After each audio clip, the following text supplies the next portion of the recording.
It's hard to find the right words. It feels like I'm not writing for myself, but for a stranger. Yet, I feel the need to put these thoughts on paper. Lately, I've been wondering who I really am and what I truly feel. I often feel overwhelmed by the need to better understand the path I've taken and how these moments, sometimes difficult to face, have brought me to this point in my life. Perhaps by writing, I'll be able to understand more clearly what's going on inside me. I can't deny that I love this child. Not because she's perfect or because she has something special on the surface, but because I found myself in her story, in her history. Maria, my girl, she's a child I adopted, even though I already have two biological sons, but she chose me in her own ways to be her mother. I wanted to be her mother with all my heart, without any hesitation, because I felt there was a deeper connection between us than words can express. Looking at her, I realized that she is like a mirror reflecting a part of my past, a painful part, but one that over time has become a part of me. Maria is the reason I woke up every day with a desire to move forward, to protect her, and to tell our story. Our story, which teaches me every day about love, redemption, and hope. Because ultimately, what I want most is for Maria to have a different childhood from mine, one filled with love, security, and possibilities. My childhood was marked by absence. I remember how hard I tried to earn their love. I was always trying to please everyone, to be accepted, appreciated, understood, even a little bit. Every time my efforts seemed futile, it was like fighting against raging waves without a rudder or direction. From a young age, I learned to work for any kind of love or attention.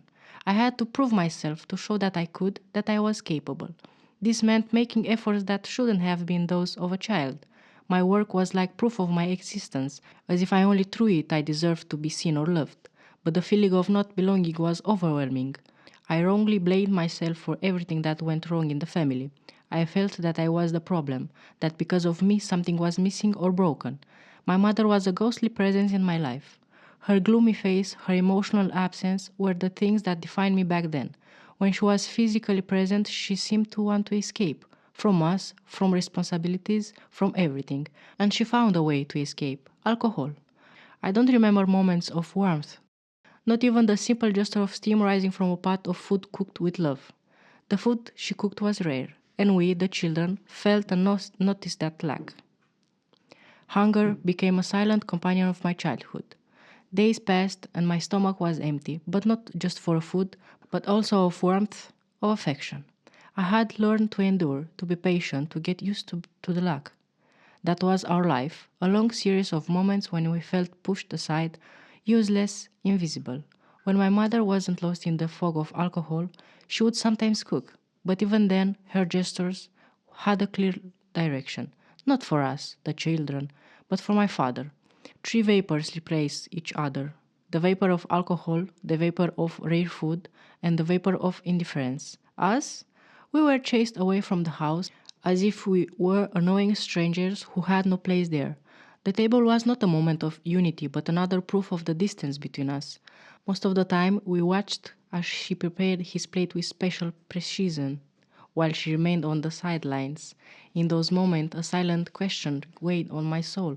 Why didn't we deserve a little attention? A little of what she could offer?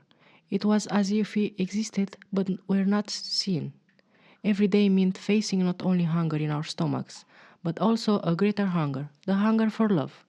My father, I remember clearly, as if it all happened yesterday, how I looked at him at the age of 5.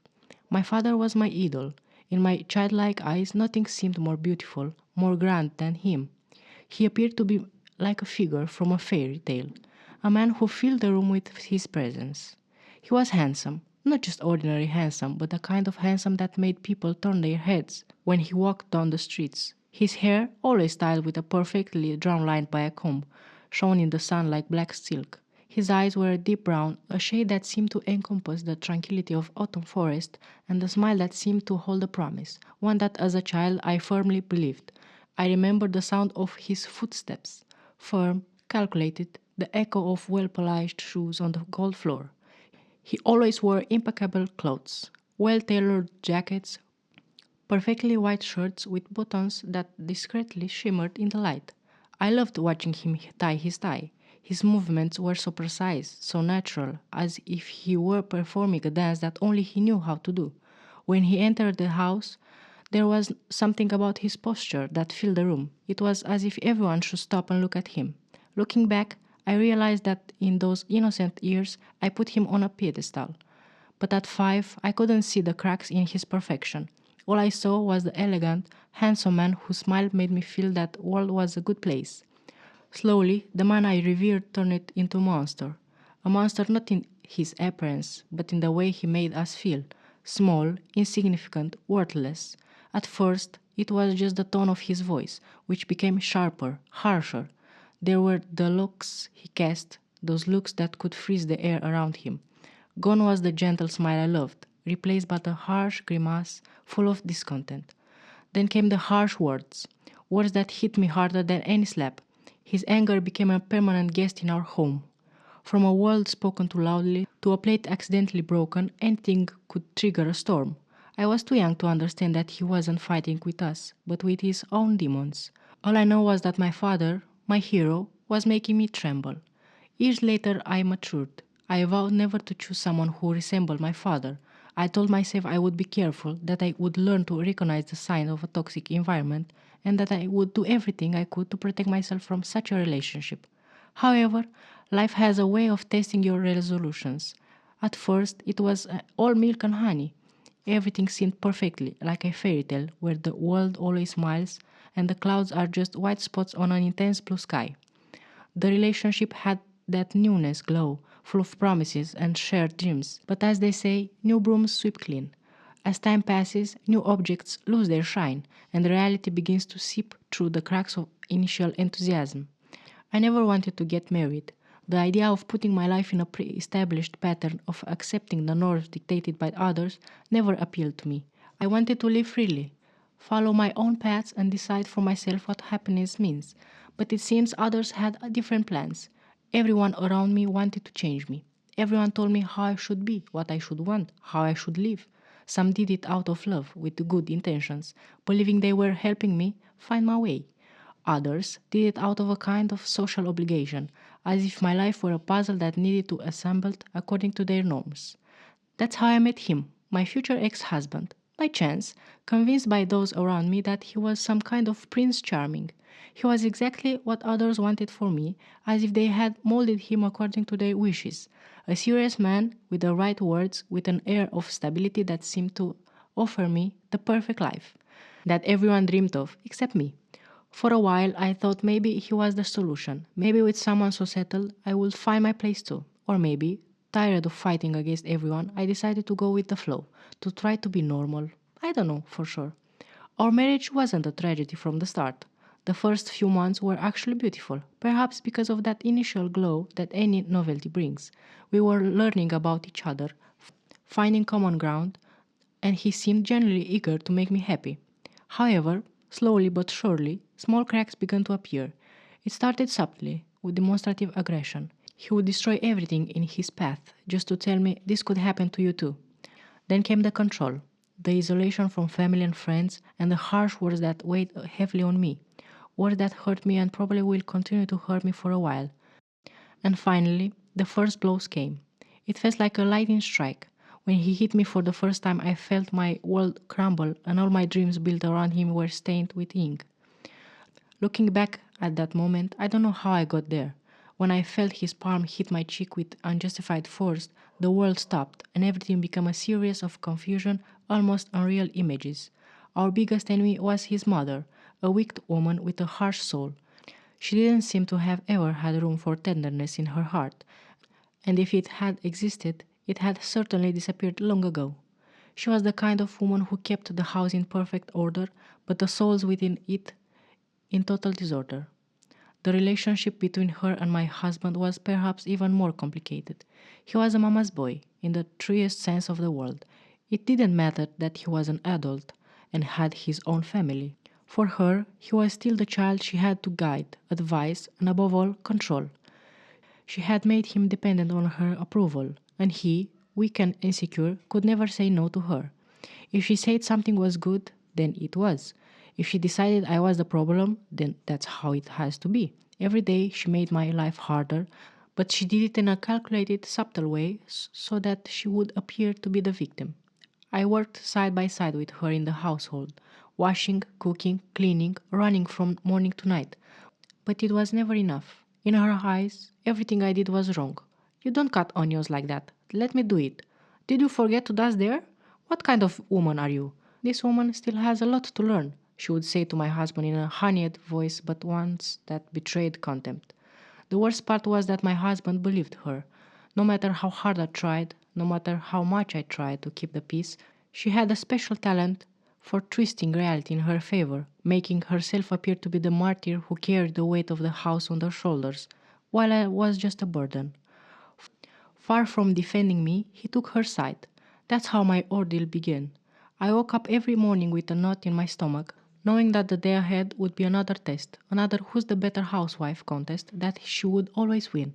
Not a day went without a poisonous comment, without a complaint strategical slipped to my husband. Sometimes I wonder if she actually wanted me to leave, or if she simply enjoyed keeping me under her thumb, seeing me bend, trying to reach an impossible standard. For years I lived in a continuous nightmare, from which there seemed to be no escape. The beatings, the humiliations, and the insult had become part of my daily routine, and each day began and ended with the same thought: when will it all end? I hoped for liberation. However, it might come, but years passed and nothing seemed to change. Everything had become a vicious cycle. Everything I did was criticized. If I made a mistake, I was punished. If I tried to do well, they found something else what wasn't in his place. It wasn't just about the cutting words. True, they had the power to tear me apart. It was about an entire mechanism to destroy me, to make me believe that I was worthless, that everything I was and everything I did was wrong. The beatings came like a sentence, without warning, without escape. Sometimes my husband would lose his temper over the silliest things: a poorly washed dish, a remark he considered inappropriate, a complaint slipped in by his mother, a thought of my own evolution. Other times it was just a natural continuance of the state of tension we lived in. There was no longer a clear line between punishment and cruelty. Sometimes he beat me for things I hadn't even done. They were just excuses, and I was the scapegoat. Every day I wished it to all end, as soon as possible. I often thought about running away, about what it would mean to leave everything behind. But where I would go? Who would believe me? Who would help me?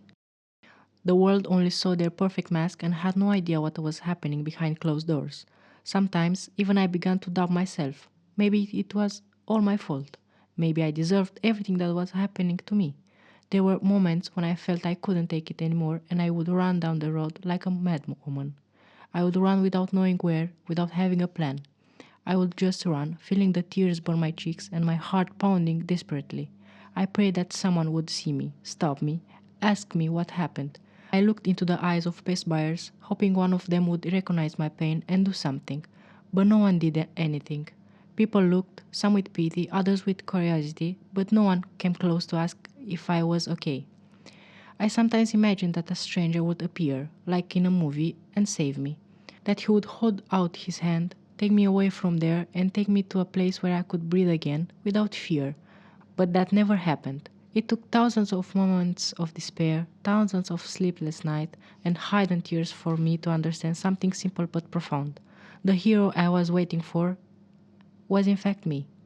No one was coming to save me. There was no knight in the shining armor, no hand reaching out from the sky. I had to be the one to take my life in my hands, the one to rise from my own suffering and find the courage to say enough.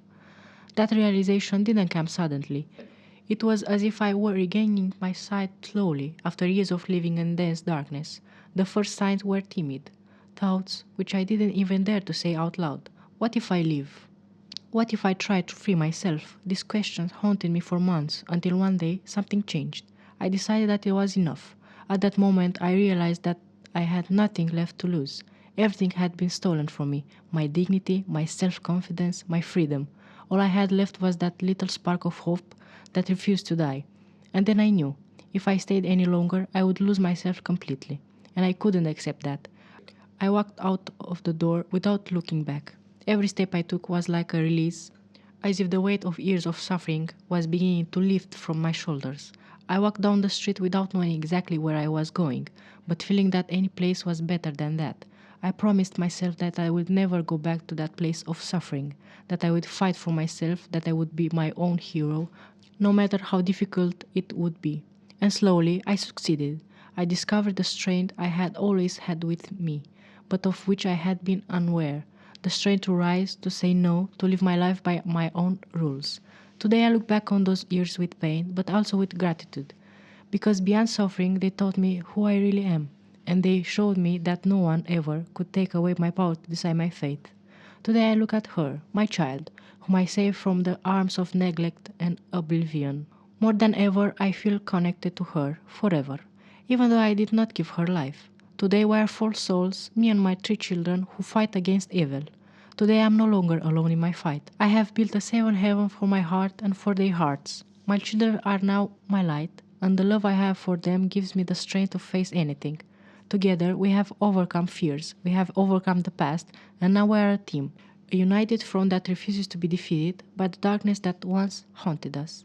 Today I educate my children and tell them what life is like, as I learned it on my own skin. Today I look at them and I'm proud. Today I look at my adopted daughter's childhood and I'm proud of her and of us.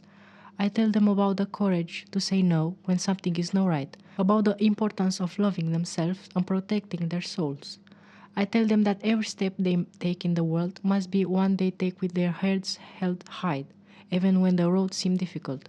I teach them that they are never alone, that together we can overcome any obstacle, and that any wound can be healed through love and self-confidence. Today I am me. I am well. I am no longer a prisoner of my own fears. I have learned to allow myself to be happy, to live freely, to appreciate my moments of peace and quiet. I have not forgotten where I came from, but I have learned to look at myself with new eyes, with the eyes of a person who has survived and who, now, is building a life of which she is proud. I am grateful for everything I've experienced, for the hard lessons I've learned, for the strength to rise and move forward. It's not easy, but I know that every step I take now is one towards a better future for me and my children. I am grateful for the love that fills my heart, for the courage I found within myself, for the family I have created, and for the inner peace I have learned to cultivate. Today I am free. Today I am me. In the end, I want to tell all women to seek help without hesitation. We know how difficult it is to go through domestic violence, how much it makes you feel powerless and hopeless. Call the authorities whenever necessary. Don't let them take your freedom anymore. You and your children deserve more. You deserve life.